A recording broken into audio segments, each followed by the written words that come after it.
Estamos no século XVI. Há corrupção na Igreja Ortodoxa. Bispos envolvidos em política. Mosteiros possuíam enormes propriedades. Havia reclamações. E ainda assim, enquanto a Europa Ocidental explodia em reforma e guerras, o mundo ortodoxo não se mexeu. Então, o que impediu uma reforma ortodoxa? E por quê? Isso nunca aconteceu. Relações entre protestantes e ortodoxos. Protestantes e ortodoxos sabiam pouco sobre o outro quando a reforma eclodiu. Cada um sabia que o outro era contra o Papa em Roma. Mas a compreensão deles sobre qualquer coisa além disso era limitada no início. Essa incerteza, na verdade, permitiu que os protestantes fossem mais positivos em relação aos ortodoxos do que aos católicos. Em um debate com Johann von Eck, em 1519, Martinho Lutero até apontou para a Igreja grega como prova de que o cristianismo poderia existir sem se submeter à supremacia papal.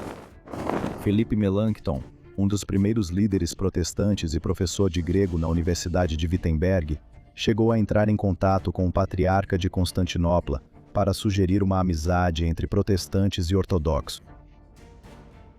Uma tradução grega da Confissão de Augsburgo, que apresenta os principais pontos da fé protestante, foi entregue ao patriarca em 1559. Mas não foi bem recebida. Nas palavras de um historiador, abre aspas, um breve olhar sobre a Confissão de Augsburgo mostra que grande parte de sua doutrina era francamente herética. Em vez de causar ofensa refutando a mensagem, Constantinopla não respondeu, e alguns historiadores sugerem que a carta pode nunca ter chegado ao seu destinatário. Os protestantes tentaram novamente na década de 1570. Teólogos luteranos de Tübingen enviaram uma versão grega da Confissão de Augsburgo ao patriarca de Constantinopla, propondo relações mais próximas e até mesmo uma união como verdadeiros herdeiros da fé cristã original.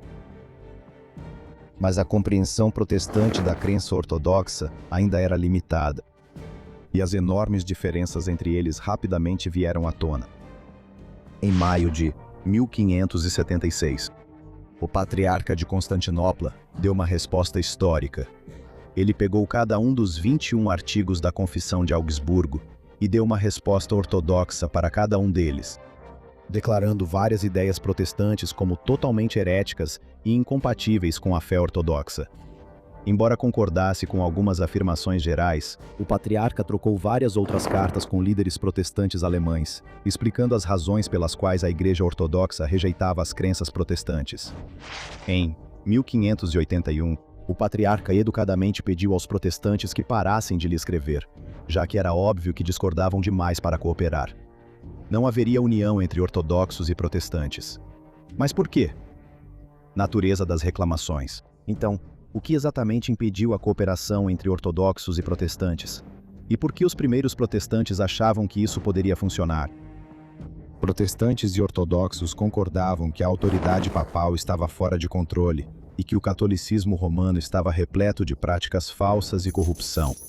Ambos rejeitavam a ideia de que o Papa era o chefe supremo da Igreja, ou que Roma tinha a palavra final sobre o que era ou não era a verdade cristã. Para os protestantes que surgiam na Europa Ocidental e Central, essas reclamações sobre a Igreja Católica eram relevantes para o dia a dia deles. Muitos acreditavam que sofriam sob a Igreja Católica corrupta, então as reclamações protestantes tinham muito poder de persuasão. Mas, para os cristãos ortodoxos, o catolicismo era um problema distante. Eles não viviam sob o domínio católico e não precisavam lidar diretamente com a Igreja corrupta. Não eram suas vidas ou sociedades que estavam enfrentando esses problemas. Em grande parte do mundo ortodoxo, especialmente onde as comunidades ortodoxas viviam sob o domínio otomano, a agitação religiosa podia ser politicamente perigosa, de uma forma que normalmente não era para príncipes alemães ou reis ingleses. As reformas anticatólicas não conseguiam inspirar o mesmo nível de paixão e apoio no Oriente como faziam no Ocidente. A natureza fundamental das reclamações também era diferente. Os protestantes, no fim das contas, acreditavam que o Papa era ilegítimo porque o papado não aparecia na Bíblia. Os ortodoxos negavam a supremacia papal sobre toda a Igreja, mas não discordavam de ter o bispo de Roma propriamente dito.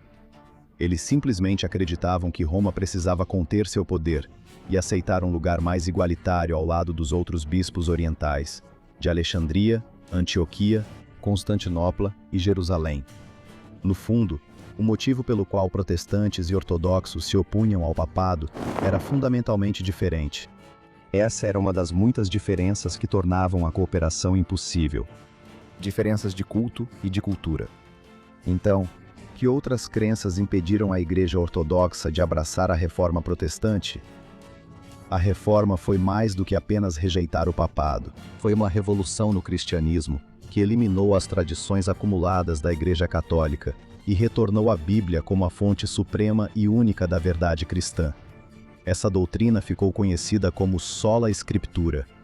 Em seu significado original, Sola Scriptura significava a elevação das Escrituras acima de outras fontes de verdade cristã, mas acabou se tornando uma rejeição total de fontes não escriturísticas como autoridade. A crença protestante era de que a Bíblia continha todas as respostas de que um cristão poderia precisar. Nas próprias palavras de Lutero, o simples leigo munido das Escrituras deve receber mais crédito do que um papa ou um concílio que não as tenha. Para os protestantes, os séculos de concílios da Igreja e tradições acumuladas que não apareciam na Bíblia haviam obscurecido a verdadeira fé. E o verdadeiro cristianismo deveria ser encontrado voltando ao básico. A Igreja Ortodoxa rejeitou isso veementemente. Os concílios ecumênicos, as tradições eclesiásticas desenvolvidas e os escritos dos pais da Igreja são fundamentais para a teologia ortodoxa. Embora essas ideias possam não aparecer diretamente nas Escrituras, elas ainda eram baseadas nas Escrituras e surgiram de comunidades e indivíduos que eram profundamente versados nas Escrituras. Dizer que a interpretação da Bíblia por um leigo comum deveria ser considerada superior às interpretações de figuras eclesiásticas experientes, bem informadas e respeitadas, era algo absurdo para muitos ortodoxos. Os protestantes também diferiam dos ortodoxos em muitas outras questões teológicas. Algumas diferenças, como a recusa em dar a comunhão a bebês, foram herdadas do ensino católico e eram inaceitáveis para os ortodoxos. Várias crenças protestantes que irritavam os católicos também eram ofensivas à fé ortodoxa. A rejeição do monasticismo era um exemplo notável. Mesmo sobre a Eucaristia, os protestantes discordavam entre si, mas o ensinamento ortodoxo ainda não correspondia nem à abordagem luterana, nem à reformada. Além disso, assim como os católicos, a Igreja Ortodoxa rejeitava totalmente a posição protestante sobre a veneração dos santos e da Virgem Maria. Os protestantes respeitavam esses indivíduos, mas consideravam o tratamento dado a eles pelos católicos e ortodoxos como sendo quase idolatria. No entanto, os santos eram uma parte fundamental da religião para os cristãos ortodoxos. Os ortodoxos acreditavam que os santos e a Virgem Maria podiam atuar como intermediários entre os fiéis e Deus, uma crença tão antiga quanto a própria Igreja. Para os protestantes condenarem isso como heresia, era um ataque à experiência diária do cristianismo ortodoxo. Semelhante aos protestantes, exigirem que as pessoas começassem a trabalhar aos domingos ou parassem de exibir a cruz. Esse ataque a uma prática diária básica fazia com que muitos ortodoxos comuns nem sequer considerassem as ideias protestantes, pois pareciam totalmente incompatíveis com sua compreensão do cristianismo. Por mais que concordassem sobre os erros do papado, as diferenças teológicas entre protestantes e ortodoxos eram grandes demais para que pudessem cooperar. Simplesmente nunca poderia haver uma união oficial entre as igrejas protestante e ortodoxa, e as crenças protestantes eram estranhas demais para os fiéis ortodoxos comuns para inspirar uma reforma de baixo para cima. Estrutura política e da Igreja. Além da Igreja e dos leigos, também devemos considerar por que os governantes ortodoxos e as autoridades políticas não abraçaram a reforma. A reforma protestante avançou com o apoio de pessoas poderosas. Reis e ministros acharam o protestantismo útil para seus objetivos, e muitos impuseram a reforma a populações que originalmente não a queriam.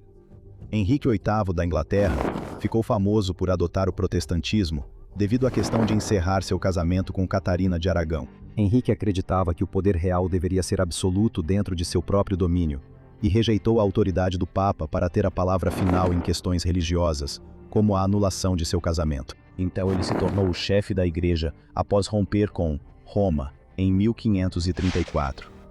Seus sucessores, especialmente sua filha, Isabel, foram motivados a continuar a reforma, parcialmente por uma crença protestante genuína e também por seu valor político e econômico. A apreensão em massa das terras da Igreja pela coroa e a proteção da Inglaterra contra a influência católica estrangeira, especialmente da Espanha, garantiram que a reforma protestante se consolidasse com o total apoio do governo. As ações de Henrique foram o resultado de séculos de conflito entre o Papa e os reis ingleses, sobre os limites do poder de cada um, um conflito que se repetiu diversas vezes na Europa medieval. Não era o caso dos governantes ortodoxos. Primeiramente, a estrutura regional da Igreja Ortodoxa Oriental.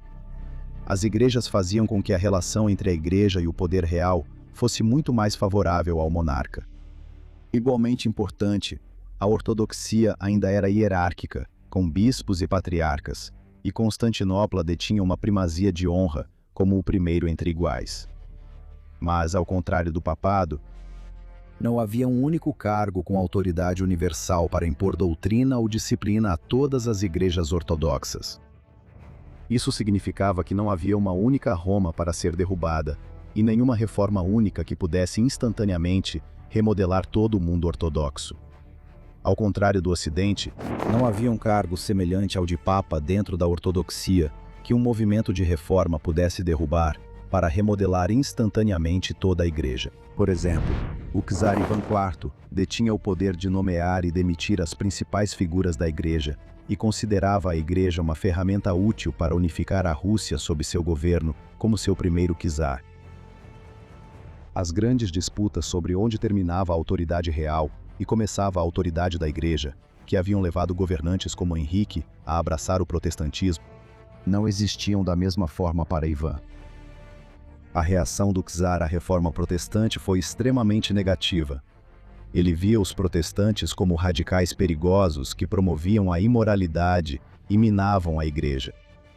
Embora ele não tivesse apreço pelo Papa, ele achava que a rejeição das tradições da igreja pelo protestantismo e outras reformas radicais representavam uma ameaça direta à igreja ortodoxa e, por extensão, seu próprio país. Ele também reconhecia que a reforma havia trazido instabilidade e revoltas para outras potências europeias. Não havia como ele permitir que essas mesmas forças entrassem em seu próprio país. Preocupações semelhantes sobre o efeito desestabilizador do protestantismo eram compartilhadas por outros governantes ortodoxos. Em vez de abraçar a reforma como uma ferramenta para expandir seu próprio poder, os governantes ortodoxos permaneceram firmes em seu apoio à Igreja Ortodoxa e ao seu poder estabilizador. Cirilo de Constantinopla. Apesar de tudo o que abordamos, houve uma tentativa séria de introduzir a reforma na Igreja Ortodoxa. O patriarca Cirilo Lucaris de Constantinopla estudou na Itália e já conhecia as crenças protestantes antes de sua nomeação em 1620. Em 1629, ele publicou seu livro, Confissão de Fé, onde expôs uma teologia distintamente calvinista.